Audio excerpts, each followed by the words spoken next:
The following is a paid commercial announcement. The ideas and opinions addressed in this show do not reflect the views of WKBK or Saga Communications.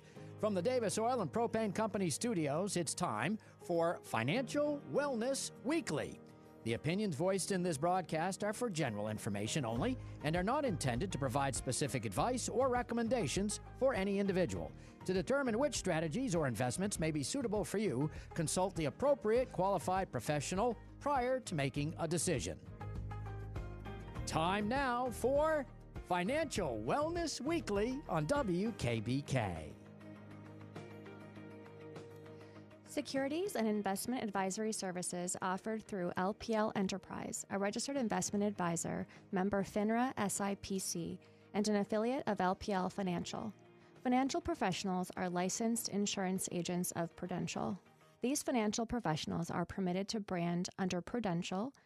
LPL-E and LPL Financial are not affiliated with Chartered Financial Services or Prudential. There is no assurance that the techniques and strategies discussed are suitable for all investors or will yield positive outcomes. The purchase of certain securities may be required to affect some of the strategies. Investing involves risks, including possible loss of principal. Welcome to Financial Wellness Weekly on Keene's news station WKBK. I am Sarah Benton Smedley at Chartered Financial Services. And I'm Liz Newcomb. And I am Nina Benton. Welcome. Welcome back, everybody. Hi. So today we're going to be talking about 4 important issues for women. And we're going to focus on the impact that these issues will have on our retirement. So I'll run through these 4 issues and then we'll take some time to digest and go through them all. The first is that we live longer. It's a wonderful issue, but it is an issue for us, right? We have to fund those extra years, which we'll talk about. The second is that we tend to save less and earn less compared to our male counterparts. The third is that we are also more conservative with our investments. And the fourth is that we tend to take time off as a caregiver. So we're going to run through these 4, the impacts of these issues, and maybe some ways to turn the paradigm and make sure that we are working towards our financial future for our retirement. So let's go through this first one together. We live longer. Mm-hmm. My grandma made it to 97. Amazing. And another one made it to 98. My great-grandmothers, I should say. Yeah. I had one live to be 104 and one lived to be 106. Holy smokes. Crazy. Not to one-up you, but but yeah. I mean, what's crazy thinking about that is not just how long they lived, but that they were living over 40 years each in retirement. And that is becoming more and more of a reality. Right. That and without their spouses, too, for a very long time. Yeah. You know, they were widowed earlier on, which is part of the concern as well. So, you know, it tends to be that the average American lives to be in their mid-80s, and women tend to live 2 years longer. Now, of course, there are both sides of that spectrum, right, where that may not be the case for all, or maybe even longer. But we have to fund those years, and fewer of us have pensions, right? So that onus is on us to make sure that we are saving as much as we can to live those extra years. What a wonderful issue, right? But a true issue when it comes to financial planning. Yeah, I recently looked up the stats on pensions, and I think 30 years ago, about 45% of people had a pension. How many people do you know today with one? Few. I mean, not that many. Few that are about to go into or enter retirement with any. Yeah. So it's a problem, right? And if we have to be doing most of that savings, it doesn't come all in one year, right? It takes many years to accumulate our retirement wealth. And if we're living longer as well, sometimes the quality of life isn't there. Right. Sometimes we need medical assistance. I know Sarah's great-grandmother, my grandmother's, my maternal grandmother, who lived to 106, she really at that point didn't know whether she had eaten or not. She needed to have care. And so it was costly. It became very costly. And we are a financial show, so we will be talking about protections. But interestingly, the only asset she had left after being 40 years in retirement or more and widowed 20 or 30 years before she passed was her stock account. Wow. It's the only asset she had left. Yeah. That's impressive. Yeah. So we're living longer, right? And then the second issue that we see is that we tend to earn less and save less. So why don't we talk a little bit about that? Yeah, I mean, just thinking about my own background, I had no idea what I was going to do when I graduated. Ended up with an unexpected pregnancy in my early 20s, got married young and stayed home with the kids for a few years, So for me, trying to figure out after that time off and not really having had a full career yet, trying to, find something that was going to pay me well, that was hard. I had to be open to either going back to school, studying, taking exams so that I could get some credentials that would equip me to be able to do what I do. And so for many women, they find themselves kind of in a similar position, whether because they had children that they stayed home with, and that took them out of the opportunities to be in the workforce, getting those advancements and those opportunities to make more. Well, I guess I'll pause there. And there's other reasons too. Yeah.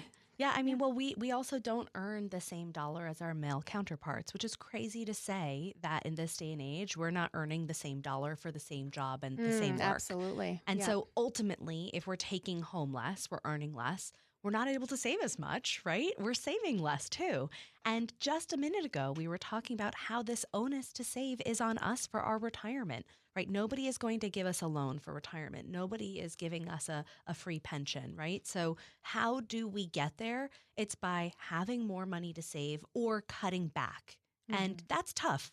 You can't always cut back. And we also, though, have to touch on if we're earning less and we're working fewer years initially because we've taken care of children or other family members, for example, Social Security is also less because Social Security is based on the earned income, and it has the highest income of a certain number of years. So it will affect that.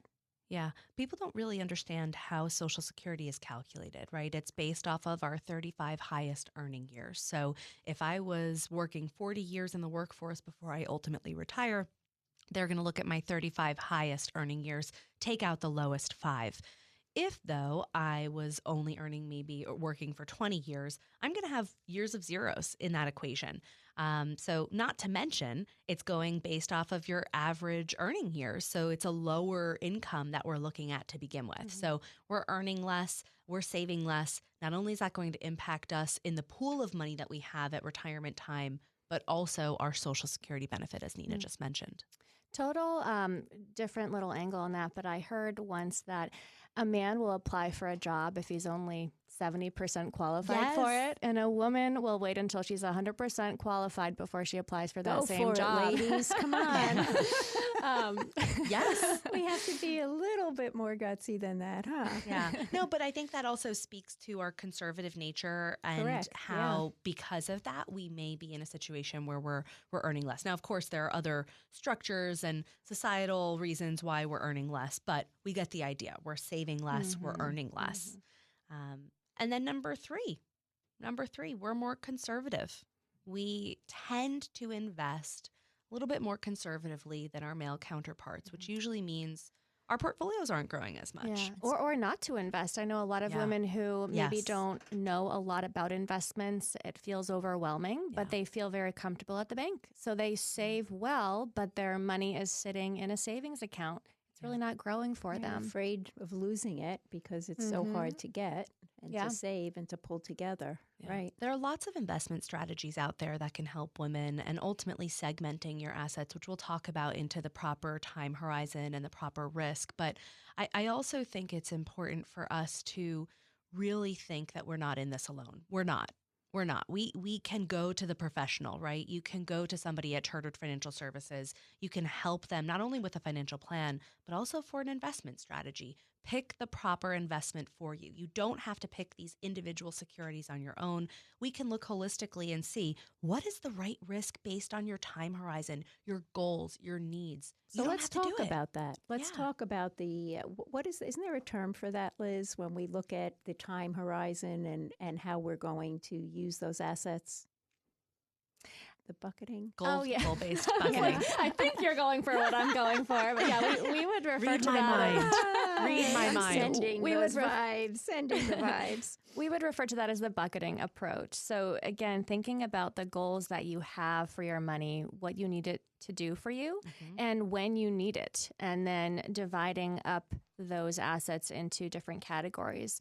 You might have your shorter term savings, your emergency fund, the money that you know you're going to need for that roof in a couple of years. That might be sitting in something that's very safe and Yes. liquid. Yeah. But your money that you're not going to use for 30 years, that shouldn't be sitting there safe and No liquid. way. No Absolutely way. not. Yeah. And then, your midterm money, also different again. You maybe need it more protected than your aggressive retirement investments, but you don't need it sitting there earning nothing. Right.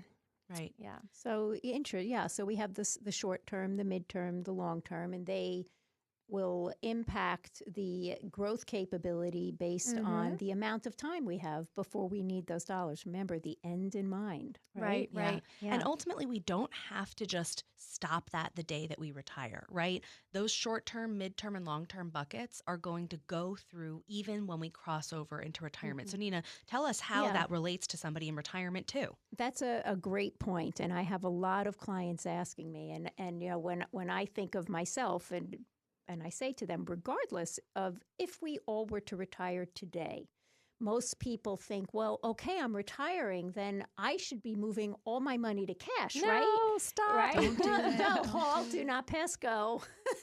Let's talk about that. And so we're talking about the fact that I have longevity on my side, good or bad, because there are some negatives to it. But let's just say that am fortunate enough to live a long, healthy life, and I retire. Ideally, I have 30 or 40 years in retirement. Right. And so if I have that amount of time, I should still have money that I need within the first 1 to 3 years, which should be liquid and safe in the short-term bucket.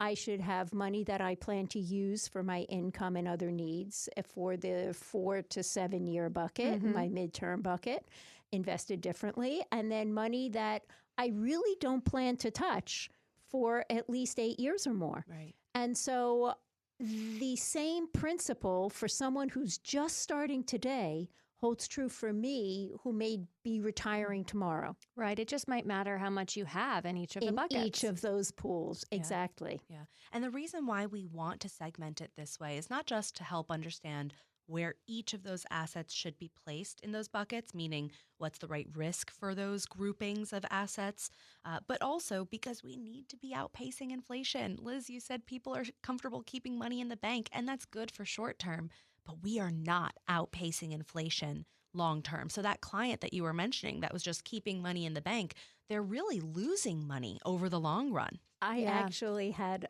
a client when I first started out in this, remember 30 years ago. I had a fellow come to me, and he was very old school. He said, Nina, I'm just so terrified I don't know what to do. I don't know where to put my money. So guess where I keep it? And you're right. Exactly. Yeah. Under the mattress. Oh, boy. Literally under the mattress is where he kept his money. Yeah. So we had to remedy that. It took a little bit to develop the trust and to show the different places, but we got it out from that lumpy mattress. Yeah. But I mean, long run, that person, that client is going to eventually, of course, investments go up and down, but long run, the long-term assets are going to hopefully outpace inflation. And that's what we need, because if I'm living 40 years in retirement, I can't just have the same dollar that's just staying flat. You know, they say with a 3% inflation, $1 20 years from now can purchase 55 cents worth of goods. If I'm living 40 years in retirement, that's 2 halves right? I have a halving of my purchasing power twice. Yeah. Right. And the average savings account is yielding what, 0.03? Right. Hopefully we're looking need at to be high on yield top of savings that. at Right. least for Right. our cash reserves. But, Yeah. midterm, long-term buckets need to be invested. The other thing I really like about a bucketing approach is that it makes it easier from an emotional standpoint. Yes. It's so easy to make emotional decisions when you have all of your money in one place and you see the markets go down and you see all of your savings go down at the same time. Yeah. But if you've done a good job of planning and you know that the money that you're going to need for the next few years is protected and safe, you don't have to lose sleep at night. Yeah. You can let the growth investments recover. Yes.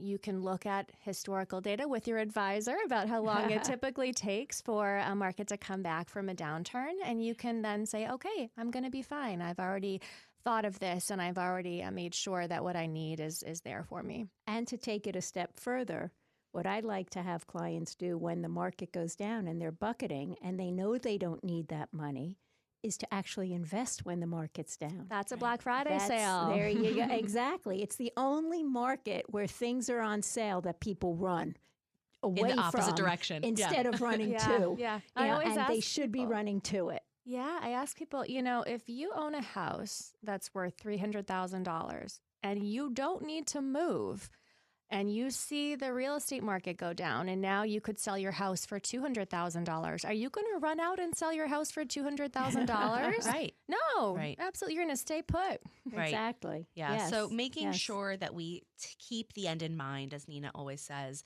focus on the objective is going to help us, because if we're seeing a headline and making investment decisions with that With that headline in gut, mind, right. we're going to shoot ourselves in the foot. And that's the last thing that we want. We really just don't want to fall to that, along with all these other issues that we're talking about that women have to face. So, that conservative issue we want to take out of the equation. Let's bucket our investments, work with an advisor that can help you pick the proper asset allocation for the proper goal and time horizon. Yeah. Yeah. Absolutely. And then the fourth issue that we have as women is something we've talked a couple times already about, and it's that women take time off, right? And it's because we Not to tend have Not fun. to eat bonbons. I'm not Everyone thinks we're home eating bonbons, right? Yeah, no. Exactly. We're taking time off to be a caregiver. And whether that's for an aging parent, whether that's for a family member of yours or a child, we are taking time away from the workforce. And what does that mean? What does that mean we lose? You lose your savings Yes. that you would have done through typically getting matched as well. From so an it's employer. not just from an employer. Yeah. Yeah. So it's not just your own contributions, but it's the match. Mm-hmm. We're missing the income. Yeah. We're Right. missing Social Security earnings years Right. that are going And what into our about calculations. insurance? Yeah. Let's not forget about that. A lot of people medical get insurance. Exactly. Oh my gosh. Exactly. Yeah. Yeah, that's a people get huge their nut. insurance through their employer more often than not, whether it's health insurance, whether it's maybe some life insurance, some disability insurance. These are things that employer benefits provide. And if I'm not working with an employer, I don't have it. So how am I paying for it? Or do I have it at all? Right. You know? And that's risky. That's sad. Yeah. Yeah. And then also just the challenge of, okay, your kids are grown, you're an empty nester, and now you have to start from square one, 20 years behind everybody else. Mm-hmm. It's such an uphill How battle. do you pick that Yeah. up? It's right. a tough workforce, yeah. But women navigate it all the time. It's not an uncommon story. You know people, whether it's yourself or a family member, a neighbor that is going through something like that, where they're taking the time off to take care of somebody. And during that time, by the way, caregivers also spend money on these things, right? If I'm taking care of an aging parent, I'm spending money on that, whether that's gas, whether that's maybe I'm just Picking paying something up on the way because you know she's out of prescription. milk or the Yeah. medications. There's an exactly. additional cost to that too. Yes. And so these are the issues that we as women face. What are we going to do about it? How can we we can't fix all of them. We can't change how history Right. is going to unfold. I can't change how long you're going to live. I can't change the fact that you're earning less than your male counterparts. I wish I could. But what are the things that we can impart to hopefully move us forward? Control the controllables. Exactly. Right. You have to maybe save more, right? maybe spend less, Yeah. create a budget, and Go be back to our more budget. disciplined. Yeah. Absolutely. I would say a lot of our financial decisions in terms of, are we on the right track for retirement? What is our retirement going to look like? Are we saving enough for our different goals? Comes back to the budget. It's not very sexy. It's not something fun that I can tell you to go back and look at and change, but it is something that we constantly have to be addressing. What does my budget look like? And have I been able to save enough? And a really easy way that I tell my clients to start, if they're not somebody that's ever created a budget, look at 3 to 6 months worth of your bank statements. Yeah. Go through them with a red pen. Yeah. And your credit card. And your credit card. See where your money's going and then see what you can cut. Right. Categorize it. There are lots of apps for that as well. Yeah. How much I have my grocery receipts. I stick them on a bulletin board in the kitchen so that every month I know how much I'm spending on groceries. Yeah. And then the add-ons that we do and don't want to take the time to undo. Like if you've set yourself up for certain programs, Subscriptions and, for the TV, and yet you're now streaming everything. You have to go back and cancel things or Budgets take have a to be revisited. lesser subscription. So it takes a little work. It's not something that's fast and easy. You do need to evaluate it, but the budget is the way to do it. And then tracking your expenses. Yeah, absolutely. One other thing I was going to say is don't wing it and hope for the best. Right. You have That's to not a come plan. up with some sort of a plan and then stick to the plan. Yeah. And but the only way you can really do that and keep yourself on track and bargain with yourself and what you're going to do less of so that you can save more is, like we've been saying, look at the real numbers, look at the budget, take a close look, because People are surprised. Exactly. People are very surprised when I they didn't start realize I doing spent so this. much at Starbucks. Exactly. Well, I'll tell you a little story about my darling Emily. That's her other daughter. That's my. She's not here to defend you heard what herself. she said, right? She said that's her other daughter. Yes, that's my firstborn. Emily loves her little coffee, and she would go to Starbucks. And when she was a junior in college, her dad and I sat her down and said, okay, it's time that you're no longer going to be a lifeguard for the summer. You have to think about what your future looks like and what you want to do. And she just stared at us, had no clue. She's like, I really don't know. We're like, well, what does your life cost? How much do you need to earn to make? And she's like, well, I don't know. So we said, okay, let's look at your budget. And of course, she didn't have one. We said, okay, track for a week what you spend your money on. Well, this darling girl who didn't have a job at the point came back and said, well, I spend about $100 a week at Starbucks. And after we picked ourselves up off the floor, we're like, how could you even possibly do that? She's like, well, I have a coffee in the morning, and then I have give me the name of one of their frappe. At that time, venti, frappuccinos. whatever it might have been. Yeah, exactly. Oh, that's the OG.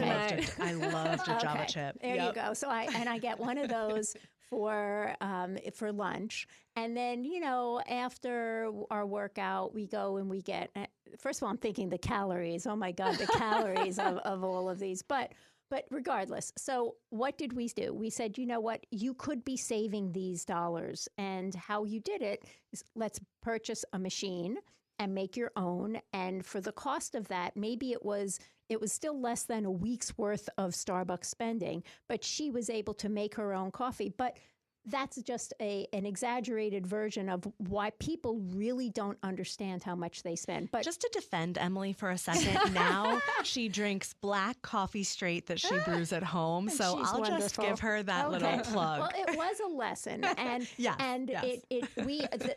we're laughing about it. But many of our planning clients, when they first come to us, they don't have a budget, either because they've never needed to or they just haven't thought about it.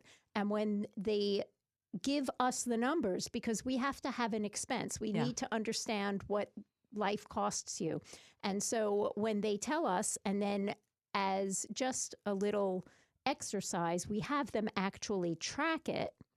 I love the reactions. I love what comes back to us with the just a head shaking and the saying, "Oh my gosh, I had no idea that we spent this amount of money on that." Or sometimes a couple, one spouse will only think about what they spend, without realizing that, in fact, well, the other spouse is doing the same thing.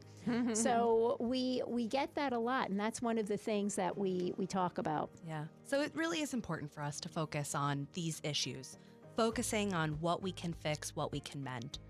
We're going to come back and talk about a little bit more, but right now you're listening to Financial Wellness Weekly on WKBK with Chartered Financial Services.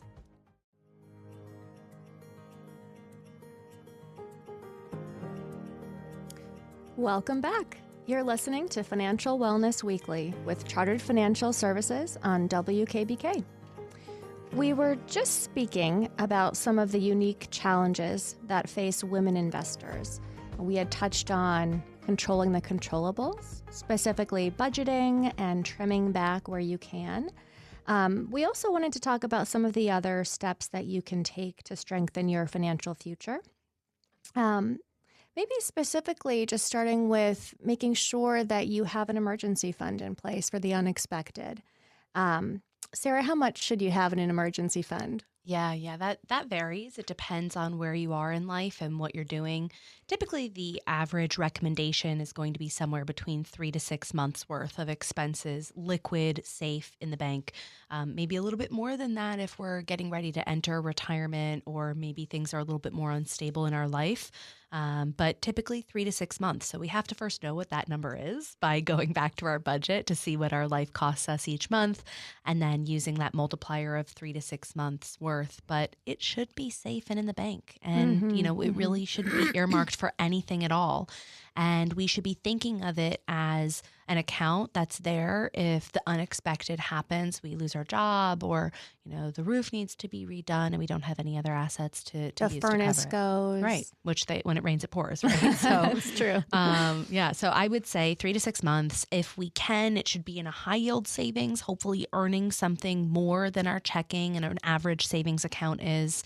But we're going to exchange that opportunity for more growth with those funds for stability, liquidity. We need that. That way, if the unexpected happens, we have to take time off, we get let go, the emergency happens, we're not racking up credit card debt.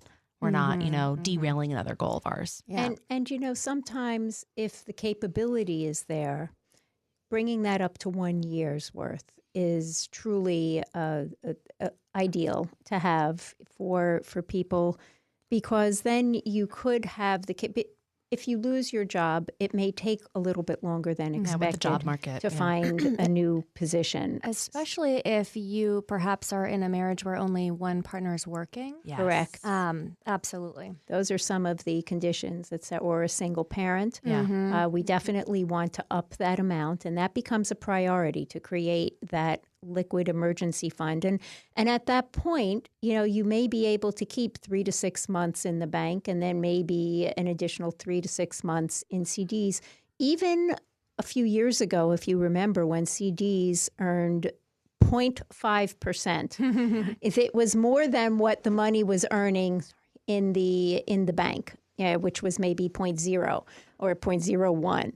Right. So it's just a matter of trying to earn a little bit more, but maintaining the liquidity and the stability. This is not a pool for growth. Yeah. Right.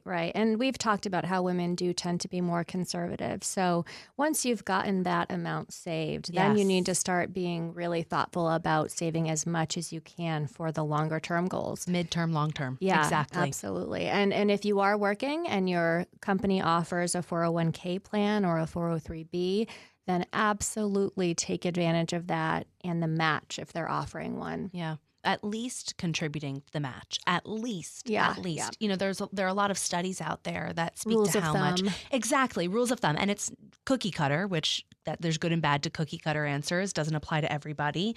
But we need to be saving usually at least 15% of our salary to go for retirement in order to be able to fund a 30-year retirement, I should say. And the later you start saving, the more you need to be saving. That percentage needs to go up. Yeah. And not to feel discouraged. If you're not able to do that, start where you can, because anything is better than nothing.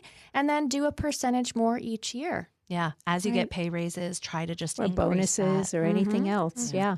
Yep, absolutely. And we also had been chatting before we came back about something that not everybody knows about, which is that if you are, for example, a stay-at-home mom and your spouse is working, you can fund an IRA up to the annual contribution limit for yourself, even if you're not working. It's called a spousal IRA contribution. So it's just a way that the partner who's staying home can also be getting money into their own retirement account, even if they're not covered by an employer's plan and they're not in the workforce at that time. Right, exactly. Right? We can't shortchange ourselves from our own retirement assets. We have to think about it, even if we're being a caregiver. Even more important for us to do that because, as we were saying, all the other issues always compound. But just to remind people, for 2026, that's $7,500, and then a catch up of $1,100 on top if you're older than 50. Yep, absolutely. Another thing we talked about was that oftentimes, one partner takes the financial driver's seat and the other person takes the back seat. And that works well in a lot of partnerships and marriages. But what can happen is that because women live longer and because so many of us do go through divorces, if the woman was the partner that wasn't handling the financial things, they can find themselves unexpectedly having to learn a lot really quickly. And that can be very overwhelming. And I also hear often from my clients that they didn't come talk to a financial advisor for a long time because they were concerned about not knowing and maybe being spoken down to or hearing jargon that felt overwhelming. So I think one thing that's really important is to just encourage women to find an advisor that works well for them, not to be afraid to seek guidance and advice and to ask for help, and to maybe shop around until you find the person that's the right fit for you. Definitely. Because there is, right? We all have a different personality and different areas of expertise, but ideally your financial professional will be somebody that can speak to you in a way that's not overwhelming and stressful and can really find out what's important to you, and what your biggest concerns and goals are so that you can come up with a plan that's really going to get you where you want to be. Yeah. And that is where the financial plan comes in play a lot for couples as well. When there is one of the couple who takes on that role, a lot of time clients will come to me to say, I do this, and if something happens to me, I don't want my wife or my husband, whomever it is, to not know where things are, to not know how to do. I want them to be able to come to you and understand what needs to happen and how to do this. And so that's the definite role of the financial advisor and the planner. But a plan specifically will outline everything that they have, which is such a vast step forward for someone who is not involved in doing this at all. To at least having have an inventory. That. Exactly. Because a lot of widows or widowers who come to us with that issue that you mentioned you have to be a detective. They have absolutely no clue where anything is and what is there. And it's okay if you find yourself in that situation, either from a divorce or becoming a widow. Ultimately, going to find that advisor, as Liz was saying, and trying to seek somebody that fits for you and fits in your life. They're out there, and we're here at Chartered Financial Services Don't do it yourself. As well. Don't do it yourself. That's too hard, especially during a time of stress and grieving or whatever the change was. Absolutely. Another thing, I think of our role oftentimes as being the ones who kind of poke and prod a little bit to make you go and gather your documents and get your ducks in a row and take a look at the budget and bring your statements. And, it's something that all of us could do, but sometimes when you have someone motivating you to do it and encouraging you holding you accountable. Holding you accountable. Absolutely. And holding reminding you and holding your hand. Yes. And making sense of what you have, helping you understand and maybe simplify what you have. For sure. But yes, having that plan in place and then having the advisor there so that if you do lose your partner, the advisor knows what the plan was, what assets there are, what life insurance there might have been, and can then help you navigate that transition. The next steps. Yeah. So these are some solutions, I think, of moving us forward and not falling to the different issues that we face. Yes. And we also, I think, should touch on protection strategies. Absolutely. We've talked all this time about accumulation and making sure that we're not falling behind there. But, one emergency or one accident could completely derail all of our goals and our savings objectives. So yeah, let's go through some of those protections, maybe starting with long-term care. I think it's a really misunderstood insurance and protection that we could utilize. So Nina, why don't you take us through a little bit about how long-term care policy might work? Sure. So a long-term care policy, when we say those words, I would imagine that most people are thinking nursing home, right? Yeah. Isn't that the first thing that comes to your mind? And they think of their elderly grandparent or some such thing. Well, the actual definition of when a long-term care insurance policy will pay out is when you need assistance with at least 2 activities of daily living for at least 90 days. So let's break that down a little bit. 2 activities of daily living. What are activities of daily living? Things we take for granted, right? Yeah, exactly. And things that are not covered by medical insurance usually. Right. Yeah. And they're ADLs. Here comes my medical background, right? But that's what ADLs. What are ADLs? They are, what do you do every day? The first thing when you wake up. Maybe you get dressed, perhaps. You put clothes on. So dressing yourself, continence, walking, feeding yourself, right? Moving from a bed to a chair. Transferring, bathing, all of these things. And of course, being of sound mind, not have Alzheimer's or things like that. And being safe. Yeah, these are things that are the ADLs, the activities that we do in a day. Just that Sarah said, we take for granted. Mm-hmm. And when you don't take them for granted is when you can't do them. So when you have that, when a doctor or a social worker has certified that you will need assistance with at least 2 of them for at least 90 days. Now, what are things that can cause that? It can be a deterioration, right, of health due to age or whatever else, but it can also be a planned surgery, for example. So I myself have a long-term care policy. Of course I do, right? And I have used it twice already. And she has no gray hair on her head. Yeah. Well, it's dyed. Don't tell anyone. But yes, they're all gray.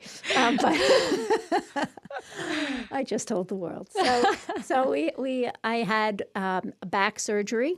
Major back surgery. I had scoliosis that it got worse. I forgot I had it actually until I had this immense. It's a good surgeon. Yeah. Well, actually, I forgot I had scoliosis as a kid because it was minor, but it got worse through all of my athletics and age, and I was having immense back pain. And when I went to get it looked at, learned, oh yeah, your scoliosis is really bad. So I ended up having pins and bars put in my back from my neck to my derriere. She actually gained 2 inches of height. I gained them back. From those rods, which is actually very interesting. Well, I gained back, let's say, because I had shrunk. That was another thing. All my clothes weren't fitting right. So but back on track. Yeah. Back on track, yeah.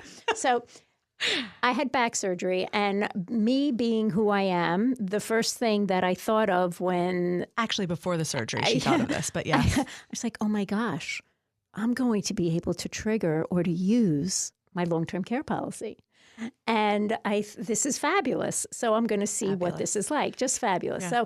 So I actually triggered it. I got the note because I said to the surgeon, it's going to take me more than 90 days to recover from this, isn't it? And he said, yes. I said, fine. I need you to sign my long-term care policy statement. So I got the capability to have somebody come into the house to take care of my activities of daily living instead of my husband or Sarah or Emily to have to take off from work to come away from their family.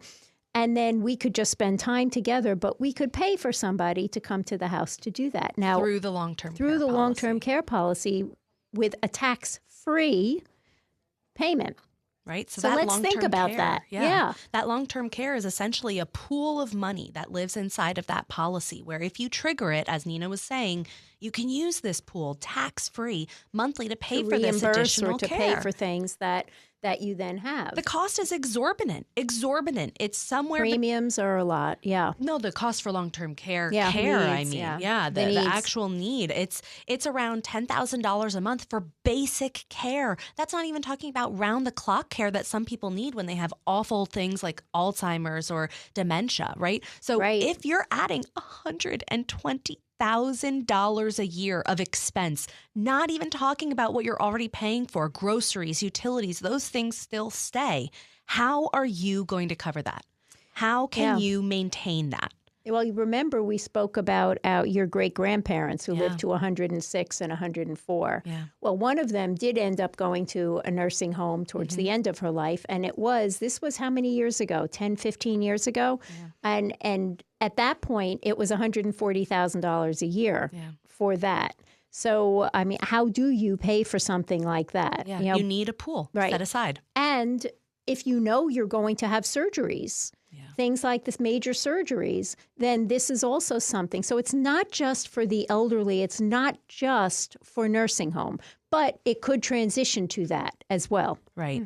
And ultimately, it's an asset transfer, right? It's a risk transfer, I should say, an asset protection tool. Right. Where instead of you paying for it out of your own retirement savings, you are having this pool tax-free.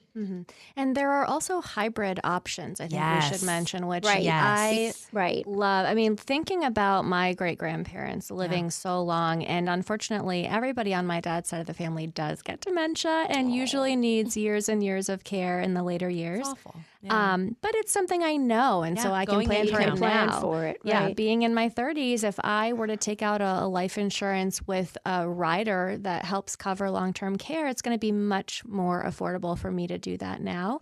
And those hybrid policies, if I never need care, there's a life insurance death benefit for my loved ones. So you're going to get the benefit. The benefit will be paid out no matter what, which is one of the objections that people have sometimes with long-term care policies, is that they fear that they will never use it. And one of the other advantages of the hybrid life insurance policies is that the premiums on long-term care, true long-term care policies, typically do go. It's the only insurance they go up, where the premiums typically do go up, because the cost goes up quite a bit. But with a hybrid life insurance policy, the premium remains level.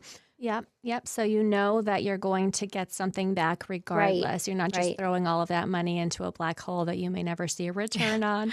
And the nice thing is that odds are you would, but yes, unfortunately.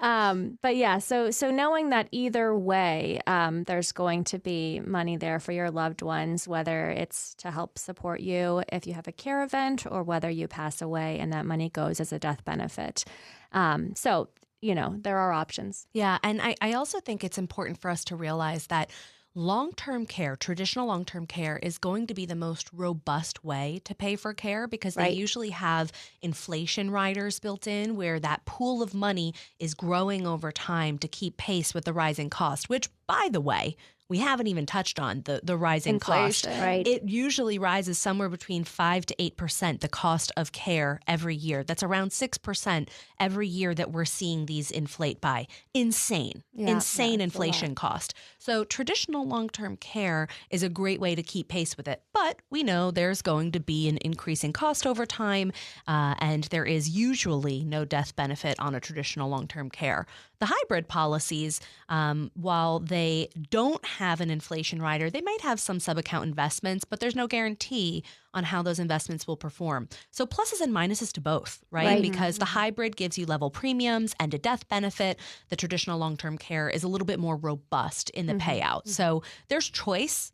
Ultimately, we need to at least examine it. Explore it. Explore the options and inform people. Yeah. They're both underwritten insurance policies, which we should probably just touch on, because that's something that people have to qualify for. Yeah.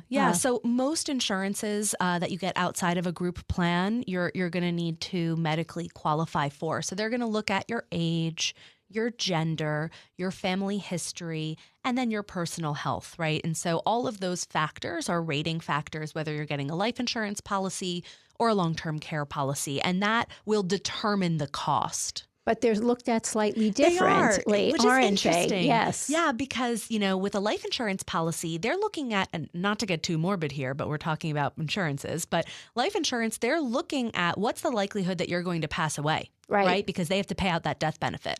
On a traditional long-term care, they're looking at, well, what's the likelihood that you'll live? Exactly. What's the likelihood that you're going to live a long time and we're going to have to pay something out? Right. So it's really interesting how they're underwritten differently, but ultimately they are underwritten. Right. Right. Yeah. And along the lines of protection strategies, we've talked about the long-term care events, and that's certainly a big one. But there's also just, what if I passed away and now my kids are left without one of their parents? That would be massively life-changing. There's the grief, there's the loss of the support, potentially the loss of the income. There could be mortgages and debt left behind. There could be the inability to then help pay for college and provide the lifestyle that those kids would have otherwise had. So just looking into regular life insurance, whether a term policy or a permanent policy. Nina, do you want to maybe just briefly touch on the difference between those two kinds? Sure. And you being in real estate, I'll put it in real estate terms. Sure. But a term policy is good for a term of time, a period of time. It's like renting. You're going to pay a lesser amount per month as you would if you were to rent versus buy a house. But then when you stop paying that rent, when the premiums have stopped and the period is up, the term of the policy, then you no longer have, with real estate, a place to live. With the life insurance, the protection coverage. So then you're that much older, and premiums now will be that much more because premiums are based on your health, your gender, and your age. And permanent policy, on the other hand, you lock in the premium when you first start it, and it is meant to be permanent, last as long as you do. And the premiums typically remain the same and are more expensive rather than the term when compared to the term policy. Sarah, do you want to add any of the components to that? Yeah. So when we're looking at term, we're really looking at a policy that's going to be there for us based off of cost and duration. Usually those are the two purchasing reasons for a term policy. So maybe in my budget, all I can afford is a term policy, but at least I'm getting coverage, right? And then the duration, maybe I just have a temporary need. All I want is to cover that mortgage so that my family can stay in the home if I'm no longer here. Or maybe I just care about my daughters going to college. I don't care about anything else. If I pass away, my family can move somewhere else. I just want to make sure that they're covered. So a 20-year term would be enough for that, right? Getting the kids old enough to where they're independent. Exactly. Yeah. So cost and duration is usually the deciding factor on the term side of things. On permanent, it's realizing that I'm always going to want some form of coverage. And I don't think that's a realization that the average American has. We don't like to think about death, do we? Yeah, until it's too late, until maybe I don't medically qualify until or it's much more expensive. Exactly. Yeah. There's always a need or a desire. Right. And that's what people don't understand is the life cycle need of a life insurance policy because it changes. Most people just think, well, I only need it during my working years to cover my income. But then once you retire, if you're a part of a couple, if one of the couple passes away, only the larger Social Security remains. So now you all lose of a sudden, half your income. Yeah. And if somebody is fortunate enough to have a pension of some sort, typically people get a 50% joint and survivorship. So now that also is gone down by 50%. And yet the water bill is probably the same. The tax bill is still the same. So it's not like the cost of life halves. Yeah. So it's something throughout retirement time as well. And then legacy desires. Legacy desires may be, I want to leave something for my grandchildren. Yeah. And it can be with a permanent policy, it can be that same policy that satisfies every single one of those life cycle needs. Yeah, throughout your life. But with the term, it may be that later on you realize that you're coming to the end of the term perhaps, and you may want a permanent policy. So isn't there something that people can do at that point, Sarah? Yes. Yeah. So most term policies, at least today, most term policies have conversion inside where you can take at least some or all of that death benefit and move it into a permanent policy at some point in the future.